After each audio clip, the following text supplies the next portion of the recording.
অর্ণব পাহাড় থেকে লাফ দেয়। নুসরাত তা দেখে ওখানেই থমকে দাঁড়িয়ে পড়ে। ওর মাথা কাজ করা বন্ধ করে দেয়। এর মধ্যে ওখানে ইশরাত দৌড়ে আসে আর নিচের দিকে তাকিয়ে যা দেখে হতভম্ব হয়ে যায়। ও কাঁপা কাঁপা হাতে মুখে হাত রাখে আর নুসরাতের দিকে তাকিয়ে বলে, আপু তুমি এটা করলে? ভাইয়া তোমাকে যা বলছে তা সব সত্যি। ভাইয়া আমাকে আগেই সবকিছু বলেছে। তোমার বিশ্বাস না হলে এই ছবিগুলো দেখো। ইশরাত ওর ফোন থেকে কিছু ছবি বের করে নুসরাতকে দেখায়, যেখানে দেখা যাচ্ছে অর্ণব এবং ওর টিমের কিছু সদস্য মিলে লিনা এবং তার পুরো টিম মেম্বারদের আটক করেছে সেই ছবি। আপু তুমি একদম ঠিক কাজ করনি। এখন আমরা আন্টিকে গিয়ে কি জবাব দিব? কান্না করতে করতে নুসরাতও কাঁদতে কাঁদতে নিচে বসে পড়ে আর বলে, এটা আমি কি করলাম? আমার জন্য ও এখন আর এই পৃথিবীতে নেই। আমি সত্যিই ওর ভালোবাসার যোগ্য না। এই বলে নুসরাত অঝরে কাঁদতে শুরু করে। এর মাঝে ও শুনতে পায় কেউ নিচ থেকে বলছে, এভাবে কেঁদো না, আমারও কিন্তু এবার কান্না আসছে। নুসরাত নিজের চোখ মুছে উঠে দাঁড়ায় আর আওয়াজটা ভালো করে শুনতে লাগে। কি হলো, কি ভাবছো? নুসরাত আশেপাশে তাকায় কিন্তু ইশরাত ব্যতীত কাউকে দেখতে পায় না। তুই কি অর্ণবের আওয়াজ শুনতে পারছিস? যে মানুষটা আর নেই তার আওয়াজ কিভাবে শুনবো? কাঁদো কাঁদো মুখ করে। আমি তো স্পষ্ট ওর আওয়াজ শুনতে পেলাম। মাথা ঠিক আছে তোমার? কি সব বলছো? তুমি তো নিজেই দেখলে ভাইয়া পাহাড় থেকে লাফ দিয়ে নিচে পড়ে গেল। আর এত উঁচু থেকে কেউ পড়লে কিভাবে বেঁচে যাবে? নুসরাতের মাথায় কিছু ঢুকছে না। এর মাঝে আবার অর্ণবের আওয়াজ ভেসে আসে, তুমি যদি চাও তাহলে কিন্তু আমি ফিরে আসতে পারি। আমি কি ফিরে আসব? নুসরাত এবার আওয়াজ অনুসরণ করে সামনে এগিয়ে যায়। যেই নুসরাত কিছুটা ঝুঁকে নিচের দিকে তাকায় তখন দেখে অর্ণব একটি বড় বালিশের উপর বসে দুই হাতে দুইটা সরি লেখা বেলুন নিয়ে দুঃখী ফেস বানিয়ে বসে আছে আর ওর চারপাশেও অনেকগুলো সরি লেখা বেলুন। নুসরাত প্রথমে ওকে জীবিত দেখে স্বস্তির নিঃশ্বাস ফেলে। পরক্ষণেই ওর কার্যকলাপ দেখে খুশি হবে, হাসবে, কাঁদবে, কি করবে কিছু বুঝতে পারে না। অর্ণব আগে থেকে প্ল্যান করে নুসরাতকে এই পাহাড়ে নিয়ে এসেছে। এই পাহাড়টা উপর থেকে মনে হবে নিচে বিশাল খাদ, তবে পাহাড়ের চূড়া থেকে 5 ফুট নিচে আরেকটা ছোট পাহাড়ের চূড়া রয়েছে, যার জন্য অর্ণব নিচে পড়ে যায়নি। সরি এভাবে নাটক করার জন্য। তুমি কি আমাকে এখনো ক্ষমা করবে না? না, মিথ্যা বলে। ঠিক আছে তাহলে আমি উপরে এসে এখন সত্যি সত্যি লাফ দেব, কিন্তু থাক সেটার আর দরকার নেই। আমি তোমাকে ক্ষমা করে দিলাম, কিন্তু নেক্সট টাইম এমন যেন আর না হয়।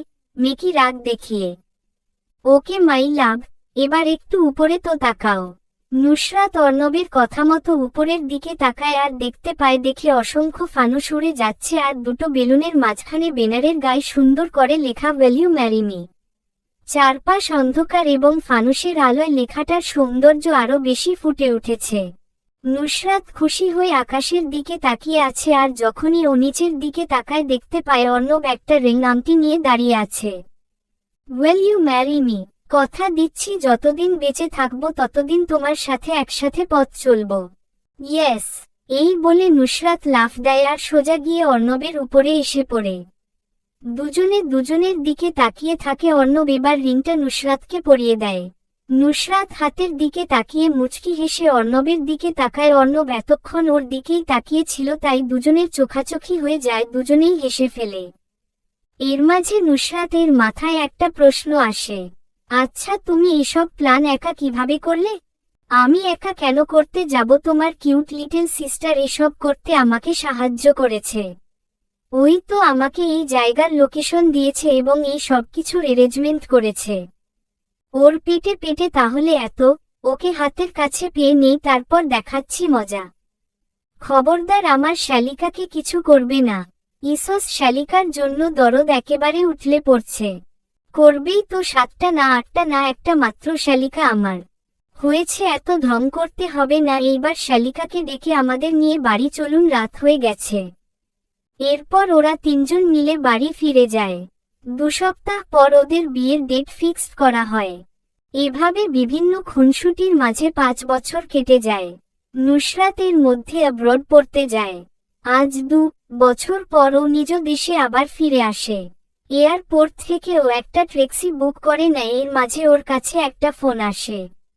মাম্মাম, তুমি কোথায়? কখন আসবে? আমি আর 1 ঘন্টার মধ্যেই বাসায় চলে আসব। কেমন আছো তুমি? আমি ভালো আছি। তুমি তাড়াতাড়ি বাসায় চলে আসো, আমার একা একা ভালো লাগছে না। আরাত, তোমার পাপা কোথায়? পাপার একটা মিশন থাকায় পাপা আমাকে রেখে সেখানে গিয়েছে। তাহলে এখন তুমি কার কাছে আছো? আমি তো দিশা আন্টি আর ইহান আঙ্কেলের কাছে আছি। আচ্ছা সোনা, আমি আর কিছুক্ষণ এর মধ্যেই চলে আসছি। তুমি কিন্তু কোনো দুষ্টামি করবে না। ওক মামা, I love you. I love you too my sweetheart. Arat Ariyan Nusrat আর অর্ণবের একমাত্র আদরের ছেলে। বয়স মাত্র 4 বছর। দুষ্টুমিতে সবার উপরে, তবে এইটুকু বয়সে তার বুদ্ধির কোনো তুলনা নেই। নুসরাত কথা বলে ফোনটা যেই ব্যাগে রাখতে যাবে তখন হঠাৎ গাড়িটা ব্রেক করে আর নুসরাত টাল সামলাতে না পেরে মাথায় হালকা আঘাত পায়। নুসরাত সামনে তাকিয়ে দেখে কয়েকজন লোক গাড়িটা ঘিরে দাঁড়িয়ে আছে। তাদের মধ্যে থেকে একজন এসে গাড়ির দরজা খুলে ওর সামনে বসে। কে আপনারা? এভাবে গাড়ি আটকিয়েছেন কেন? আমরা কে তা কিছুক্ষণ পরই দেখতে পারবেন। নুসরাত চিৎকার করতে যাবে তার আগেই লোকটি ওর মুখে রুমাল চেপে ধরে। কিছুক্ষণের মধ্যেই ও জ্ঞান হারায়। নুসরাতের যখন জ্ঞান ফিরে তখন ও দেখে ও একটা রুমের ভেতর শুয়ে আছে। ও উঠে চারপাশটা দেখে বোঝার চেষ্টা করে কোথায় আছে। ও রুমের চারপাশটা ঘুরে দেখছিল, তখন সামনে থাকা আয়নায় ও দেখতে পায় ওকে পুরো বিয়ের সাজে সাজানো হয়েছে। ওসবের মানে কিছুই বুঝতে পারে না। এর মাঝে দরজা খোলার আওয়াজ হয়। নুসরাত সামনে তাকিয়ে দেখে মুখোশ পরা একটি মেয়ে এসেছে। এই তো রেডি হয়ে গেছেন, এবার চলুন আমাদের সাথে। গম্ভীর আওয়াজে। আমি কোথায় যাব না, তার আগে বলুন আমাকে এখানে ধরে এনেছেন কেন? আর আমাকে এই ড্রেস পরানো হয়েছে কেন? এসবের মানে কি? মানেটা হচ্ছে আজকে আপনার বিয়ে, তাই আপনাকে এখানে ধরে আনা হয়েছে। কি সব আবোল তাবোল বলছেন? আমার বিয়ে? আপনি কি পাগল? আমার অলরেডি বিয়ে হয়েছে আর আমাদের 4 বছরের একটা বেবিও আছে। হয়তো আপনার আগে বিয়ে হয়েছে এবং একটা বাচ্চাও আছে, এতে আমাদের বসের কোনো প্রবলেম নেই। সে আপনাকেই বিয়ে করবে। চলুন আমার সাথে। আমি কোথাও যাব না, চুপচাপ আমাদের সাথে চলুন। আপনার কোনো কথা মানতে আমরা বাধ্য নই। এই বলে মেয়েটি তার আরও 2জন সঙ্গীকে নিয়ে নুসরাতকে জোর করে বিয়ের আসরে নিয়ে যায়। আমি বিয়ে করব না, প্লিজ আমাকে ছেড়ে দিন। কিন্তু কেউ ওর কোনো কথা শুনে না। কিছুক্ষণ পর বরকে স্টেজে আনা হয়, কিন্তু নুসরাত তাকে দেখতে পায় না। এসব কি হচ্ছে আমার সাথে? অর্ণব, তুমি কোথায়? কাঁদতে কাঁদতে কিছুক্ষণ বরকে স্টেজে আনা হয়, কিন্তু নুসরাত তাকে দেখতে পায় না, কেননা বরের মুখটা ঢাকা ছিল। কাজী সাহেব, এবার তাহলে বিয়ে শুরু করুন। এবার তাহলে আমি বিয়ে পড়ানো শুরু করছি। নুসরাতের কাছে গলাটা অনেক চেনা লাগে, তাই ও মাথা তুলে সামনের জনকে দেখে অবাক হয়ে তাকিয়ে থাকে, কেননা ওদের যে বিয়ে দিচ্ছে সে আর কেউ নয়, সে হচ্ছে দ্য গ্রেট আরাত আরিয়ান। মাম্মা, এখন আমি তোমাদের বিয়ে দিব। নুসরাত চোখ মুছে পাশে তাকিয়ে দেখে অর্ণব ওর দিকে তাকিয়ে মিটিমিটি হাসছে। হ্যাপি 5th ইয়ার অ্যানিভার্সারি মেরি জান। নুসরাত অর্ণবের হাতে ঘুষি মেরে ওকে জড়িয়ে ধরে। এরপর যখন সামনে তাকায় তখন যাদের মুখে মাস্ক ছিল তারা মাস্ক খুলে ফেলে। নুসরাত দেখে ওকে যে মেয়েগুলো ধরে এনেছে তারা হলো সিরাত, দিশা, মুন।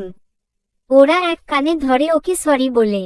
আয়ুষ, ইহান, ইয়াস, আহান ওরাও নিজেদের মাস্ক খুলে ফেলে। নুসরাতের আর বুঝতে বাকি রইল না ওকে সারপ্রাইজ দেওয়ার জন্যই ইনারা এসব করেছে। নুসরাত ওদের এসব কর্মকাণ্ড দেখে হেসে ফেলে। এরপর আরাত ওদের বিয়ে পড়ায়। নুসরাত আরাতকে জড়িয়ে ধরে গালে কিস করে। আরাত ও নুসরাতের গালে কিস করে। এরপর সবাই মিলে যখন গল্প করছিল তখন আরাত অর্ণবকে বলে, পাপ্পা, তোমাদের তো আমি বিয়ে দিয়ে দিলাম, আমাকে কবে বিয়ে দিবে? অর্ণব হেসে বলে, তুমি তো ছোট, আগে বড় হয়ে যাও, তারপর তোমার বিয়ে দিব। আর তোমার তো কোনো গার্লফ্রেন্ডও নেই। কে বলেছে আমার গার্লফ্রেন্ড আছে? তো সবাই আয়াতের দিকে অবাক হয়ে তাকিয়ে থাকে। আয়ুষ বলে উঠে, বাহ, যেমন বাপ তার তেমন ছেলে। আচ্ছা আরাত, তোমার গার্লফ্রেন্ডটাকে? কে আবার আপনার মেয়ে কিয়ারা? আয়ুষ আরাতের কথা শুনে ঠা করে তাকিয়ে থাকে। আর সবাই আরাতের কথা শুনে হাসতে থাকে। কিরে ইহান, তোরা না সবার আগে রিলেশনে আসিস? তোরা এখনো বিয়ে করলি না, আর এদিকে আমার মেয়ের সাথে অর্ণবের ছেলের বিয়ে ঠিক হয়ে গেল। তোরা কবে বিয়ে করবি বলতো? কেন আরাত আর কিয়ারার বিয়ের পর? কি বলো দিশা? ঠিক বলেছ। এভাবেই বিভিন্ন খুনসুটির মধ্যে দিয়ে ওদের জীবন অতিবাহিত হতে থাকে। সাথে তো বিভিন্ন অ্যাডভেঞ্চার রয়েছেই। সমাপ্ত।